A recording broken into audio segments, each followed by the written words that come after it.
I've talked to you at times about how people will come for prayer, wanting prayer for impartation. Probably most every one of us in the room have done that a number of times. I have, and you have, where we see the Spirit of the Lord working through an individual, and we're praying that the Lord will impart that grace, the grace that they carry into our lives. I don't treat it like, like the man or woman of God is a vending machine and we get to go out and put in a quarter and pull something out. It's not quite like that, but you do get to come before the Lord and ask, but He's the one who distributes gifts. He's the one who distributes graces for life and ministry. It's not so much according to our request as it is according to His design.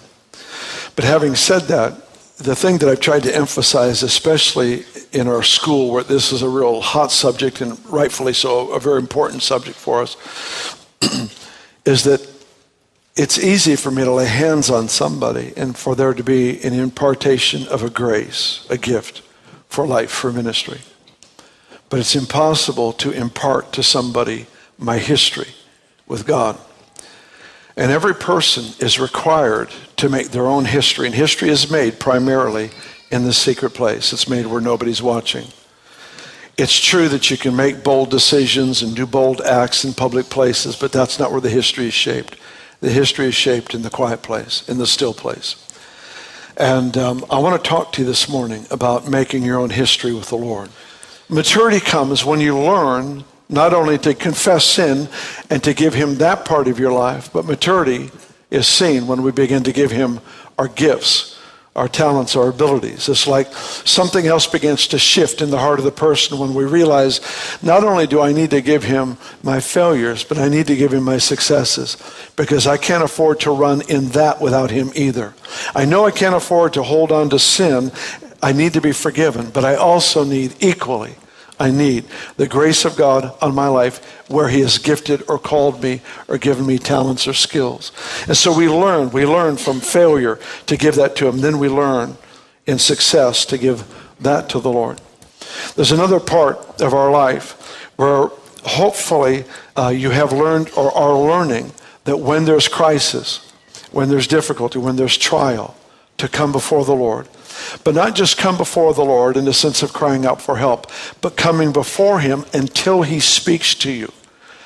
I hear a lot of people that weep and cry and do all kinds of things, but because there's no encounter with the Lord and there's actually no faith expressed in the environment, they leave the same way they went in. And that's the one thing I would like to share, is that when you come into the presence of the Lord, if you come with absolute abandonment to Him and you'll stay until He speaks, you will leave different than you came. And we owe it to everybody around us to remain. Sometimes I can tell you from my own history, it's been in the middle of the night a breakthrough comes. Sometimes it's the wee hours of the morning. Sometimes I'm off in the woods and I'm by myself and I've got the word before me and the Lord will finally speak to me. And I don't even want to imply that He is slow in answering. I'm just saying I know that something is shaped in me when I am unwilling to pick up where I left off without His voice, without Him speaking to me. I can take you around this room and I can show you where colon cancer was healed. I can show you where the woman got out of the wheelchair after 38 years of a paralyzed leg after a stroke, and she walked. I can take you around the room where the woman was born deaf, never heard in her life, in her 40s, and her ears opened up. She began to point to the speakers in the ceiling. I can take you through a miracle history in this room and outside of this room. But not only that, what's more important to me is I can take you through the pages of this book. And I can tell you, it was 1979, He met me here. He spoke to me through this word, and it changed my life. To see that sometimes when crisis or tragedy comes, we somehow go to people around us first, and maybe eventually to God, when it should be the opposite. What can a child get from the mother? You can only get milk. If you're going to get meat, you'll have to hunt it on your own. Milk is food that's been processed through the digestive system of a mother as she feeds her children. when we become addicted to the counsel of others. And I believe in counseling, and I believe in the need of getting that word from the Lord, from people around us. Sometimes the Lord will actually keep us from hearing directly from him so that we learn to turn to each other. But there are those who have never learned to turn to him. There's no personal history. There's no private weeping before the Lord, taking the word and holding it before him until he speaks. There's not that history of just holding the word before you saying, God, I've got to hear from you. As we begin to read page after page until finally he talks. And when he speaks, we meet in that place. And it's as though he created in this book a well, a spring of life. And I've learned through the years, it's been 40 years since I started this. I've learned through the years that I can go back to those watering holes. And I know that in certain needs, certain difficulties, I have places I may not have, a half a day. I may not have 8 hours to go out into the woods and cry out to God. There may be a crisis. Somebody's on the phone right now. And I need to know where in this book I can turn to, where I have met God and he has spoken to me. And everything was different since then. And a huge part of this story for me is that very seldom when he spoke to me did I leave the room and have the problem fixed. It would be the exception. Usually, I leave that encounter with the Lord having to face the same problem that drove me into his presence. But this time, I have an anchor. This time, I have an answer. This time, I have something that has infected me and changed the way I think, the way I perceive, the way I act towards that which has opposed me. And I'll tell you, for me personally, my own history, I just begin to read. I may read 20 Psalms in one sitting, but I keep reading until he speaks to me. And what happens is you start creating a history. You can't get that from somebody else. I can share my testimony. I can give you a verse of scripture, what happened to me. But at some point, that portion of scripture is going to have to be your possession. And you would say, well, the whole Bible is mine. I claim every promise. That sounds good on paper. But it's not how life is lived. It's not that simple. To have a resurrection, you have to have a death.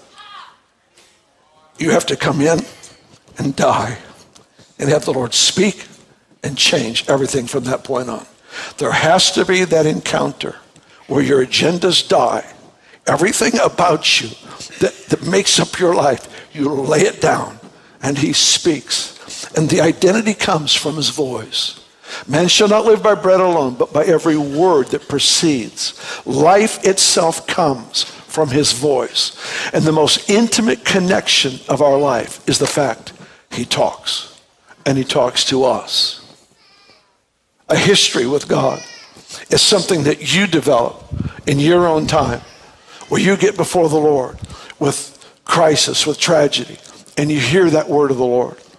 If you don't seek him in crisis, you'll never seek him in your success. And the one thing the Lord works hard to keep us from is from the blessing that would destroy us.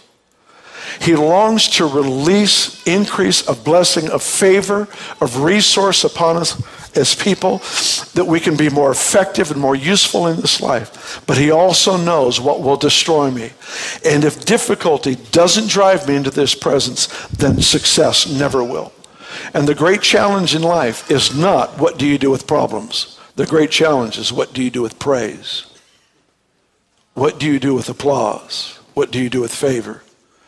Proverbs 27, verse 21 says that a man is tested by the praise that is given to him.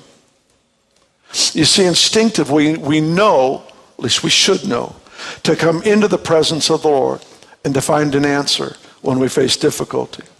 The problem is if you don't learn to dig a well in that moment, have an encounter with God, and learn to feed on portions of Scripture that he speaks and makes alive to you, then when the blessing and the favor begins to come, it will not take you into his presence.